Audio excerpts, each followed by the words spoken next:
since I was a kid, and I was very pleasantly surprised when they gave me the opportunity to present in front of this esteemed people who are sitting here.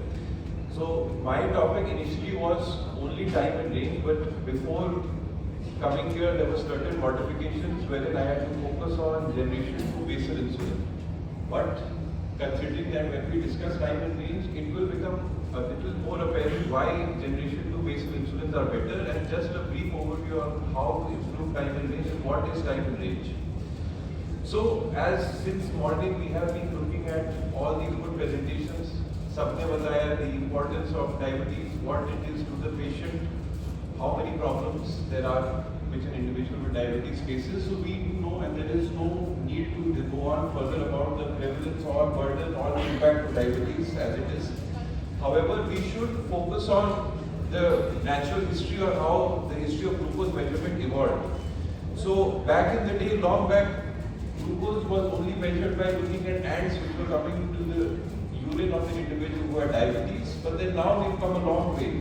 So from around the end of the 20th century, beginning of the 21st century, we started developing 5th generation glucose sensors, which were electrochromatic, and also we had two basic methods by which glucose was being checked by capillary blood glucose. First was glucose oxidase, further which glucose dehydrogenase was also developed. Nowadays we have very advanced sensors. Most important one is the one which we use for interstitial glucose monitoring. So what is time and range? So you see, over the course of the day हमारे पास सिर्फ 24 घंटे रहते हैं. So when we look at time and range, it is how much time of the day are we within the normal range. So this was defined as the number of hours in a day wherein the plasma glucose of an individual was between 70 to 180 milligram per deciliter. This was predominantly as CGM, that is a continuous glucose monitoring derived time and range. However, we can use multiple capillary blood glucose monitoring, but then we have to use either 7-point or 9-point capillary glucose monitoring for at least 2 weeks to get an idea of what is the time and range for an individual. Now, comparing it to traditional metrics, when we see that HbA1c is kind of correlated to time and range, wherein we have seen that time and range of around 70% correlates to around 7% of HbA1c, whereas only 12 hours of glucose within range corresponds to around 8% HbA1c. And here we can see there is a correlation which I have presented here. Now again we look at this paper. Now if we see at the upper panel, this is with each 1% increase of HbA1c, we have major macrovascular complications increasing. Similarly, when we look at the paper from Kalla sir et al., again here we see every 10% decrease in time and range. That is lesser time of the day, wherein we have lesser glucose within the normal range, there is an increase in microvascular complications. Now again, somebody pricking themselves each day. Now here you see this poor boy looking at his capillary glucose at 3 a.m. That's not possible. Shouldn't be done routinely. Can be done, but then here is the importance of CPMS, that is continuous glucose monitoring. Now the target goals, as I said, it should be more than 70% of the day for most individuals. There can be certain changes here and there, especially for elderly, especially for frail individuals, especially for type 1, especially for younger children as well, and for gestational diabetes, not type 1, wherein the range can be higher. Now, clinical outcome associated with time and range we've already discussed. Now, when we look at these targets, as I said, for predominant type 1 and type 2 diabetics, here we can see that more than 70% should be time and range. Less than 25 should be time above range, that is more than 180 milligram per deciliter. And less than 5% should be time below range. Now again, when we see higher risk type 1, type 2, old people, and those who have gestational type 2 have a slightly different requirements. Now tools to optimize time and range, again, in people who are insulin deficient or long-standing type 2 diabetes, here we can use rapid-acting insulin or ultra-rapid-acting insulin for bolus insulin. When we come to basal insulin, second generation basal insulin like glargine U300, which is also known as our 2GO, or degludec 200, which is again known as Tresiba, can be used. Now the combination of basal insulin plus a GLP-1 receptor analog also improves the time and range. Examples are glargine plus lixisenatide or degludec plus liraglutide. Insulin pumps with CGM are the ideal candidate for improving time and range. Again, there are some caveats to that. Now, when we look at GLP-1 receptor analogs as well as SGLT2 inhibition, that also helps improve time and range. Now, when we look at the half-life of various insulin analogs which we have, here we can see that the ultra-long acting, that is insulin degludec or the U300 glargine, have a peakless profile. So the chances of hypoglycemia are lesser, and their action is throughout the day, continues beyond 1 day. For glargine U300 at least it is 30 hours. Now again, when you look at the rapid acting or ultra rapid acting, here we can see that they have a very early onset of action. Their spike of insulin corresponds with the postprandial glucose spike, therefore reduces the chances of postprandial hypoglycemia which can be there by the regular human insulin. The only difference between the ultra rapid acting Lispro and Aspart and the rapid acting is that they add either niacinamide or they add treprostinil to these medications. Now coming to the evidence. So when we look at the time and range, when we look at the combination of glargine plus lixisenatide, now if we see here, I will just explain this slide. So here we have insulin naive patients and here we have those who are already on insulin. Now when we look at these three columns, here we can see this is at baseline, at 3 months and then at 6 months. The green indicates time and range. Now if you see here, there is around 40% time and range, but time above range is around 60% in individuals who are insulin naive at baseline. But those who were on lixisenatide plus glargine, here we can see that at the end of week 12 and week 24, they had a significant time and range more than 80%. Similarly, now when we look at only glargine and only lixisenatide alone, again it is lesser than the combination, but they are still significantly more. And even when we look at insulin experienced, here we can see that those who are only on glargine plus lixisenatide, they had a higher time and range as compared to those who were only on glargine U100, that is. Now again, when we compare glargine plus lixisenatide versus degludec plus liraglutide, here we see that both are comparable. The only thing is that after 18 weeks, they have a more stable, a reduced plasma glucose profile, but there is no significant time below range and there is no significant time above range.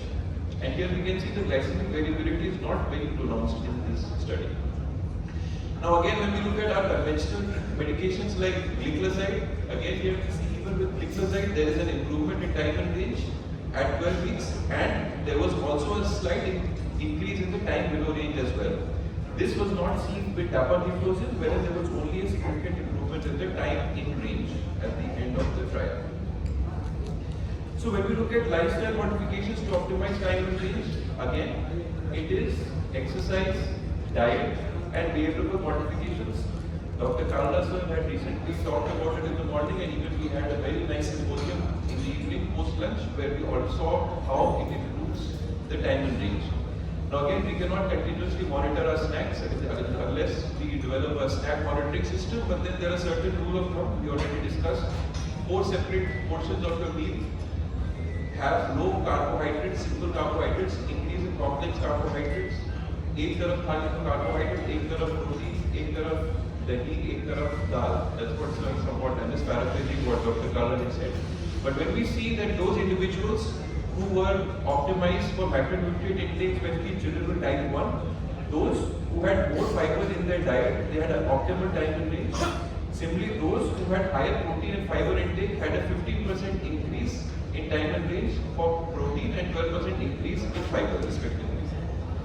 So when we look at time restricted eating and time and range, so again as Dr. Kapoor had recently said, there was yesterday's paper which he cited, which said that calorie restriction is significantly enough. This was also seen in this paper here, which was published in Diabetology this year. Here they said that calorie restriction and time and range compared to calorie restriction with time and range are not insignificant. Both are very good in increasing the time and range. But when we look here, conventional diet versus time restricted eating, here we can see that those who followed a time restricted eating, they restricted their total calorie intake to only 8 hours a day. Or in simpler terms, having dinner early by around 7 p.m., skipping breakfast the next day and directly going for a lunch or a brunch after 12, which would be 8 hours of feeding, improves significantly the time and range here. So, as we already saw, the diabetes is an art of controlled chaos. So, here I have a case for you. We had this in our OPD recently. This is a 46-year-old gentleman with fibrocalculous pancreatic diabetes with exocrine insufficiency as well. His duration of diabetes was 9 years. He was on regular insulin, glargine, pancreatic lipase supplementation and antioxidants. BMI was fair enough, 21, no microvascular complication as such, except for slight reduction of eGFR. Now, if you see A1C is very poor, C-peptide is low, expected because he has absent or very low beta cell reserve due to activity. So now we did a CGM for this individual. Here you can see that his CGM is all across the chart here. Now for this, they use time and tide range. So time and tide range is 70 to 150. So obviously we shouldn't follow that, but this was what the CGM was calibrated for us. Now if we see this, there are certain problems which we see over here. We can see there are certain spikes here. So this is probably his breakfast time when he's having an early breakfast, and there's a spike, following which he's having probably a snack here. Then he's having lunch, evening snack and dinner. If you see, his food is distributed throughout. So again, what are the options for this individual? Because if we see that the time range is very poor. So here we see that on day 4 his time above day was entirely 100%. So what can we change for this individual? Lifestyle modification. Here we can tell him to have 3 major meals, reduce the time during which he is having those meals, not having meals late at night. Diet modification, increase in his pancreatic lipase replacement. Probably because they are very expensive, he was not taking his tablets properly. So either that or give him a generic pancreatic lipase supplementation, which is, if I am not mistaken, 3 rupees per tablet. Whereas all branded pancreatic lipase are minimum 30 rupees per tablet. So that can be done. Dietary modification, reduction of simple carbohydrates, increasing the fruit and vegetable intake, timing of meals I already said, and insulin can be switched. So this individual was switched over to Ulysses, and this individual switched to glargine U300. With that, his HbA1c came down to around 8. He had some hypoglycemia, but that was around in the afternoon, owing to his work, so we had titrated accordingly. So there are certain challenges to optimizing time and range. One of them is the barrier to CGM. The cost is one prohibitive factor, because monitoring CGM, that is the flash CGM, is around minimum of 5,000 rupees. Earlier the sensor used to cost a lot, but nowadays Freestyle Libre, it comes with a phone app. So the individual as well as the treating doctor both can see the CGM in a way, in a real time, not exactly a real time, but yes, maybe after 2-3 days they can assess rather than a sensor which used to cost in lakhs. The other part is access. Certain people who are not living in the city, there might be problem having access to CGM. And patient preference. Some have the taboo of putting something on their arm, or they have that misconception that it is more painful, or they can't do their activities of daily living, or they can't go for a shower, or they can't do rigorous activity because it might fall off. So there are certain misconceptions which might be there, which has to be addressed.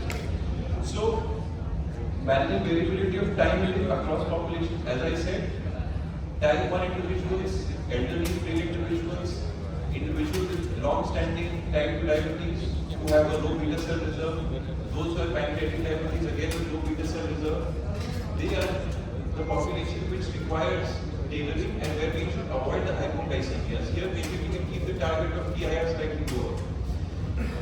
Overcoming the therapeutic inertia in clinical practice by us clinicians. Start insulin fast. Don't worry about escalating the dose of either insulin or sulfonylurea.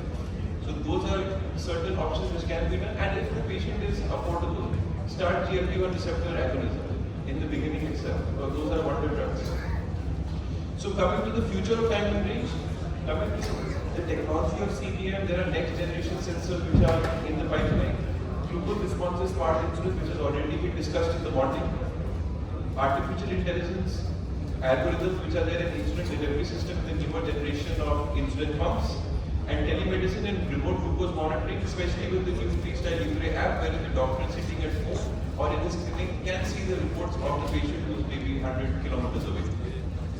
To summarize, TIR is a relatively new metric for glycemic control, and TIR along with glycemic variability should be parameters which should be assessed for all individuals with diabetes mellitus, We should shift away from A1C if possible, if feasible, because the evidence is there to support time and range.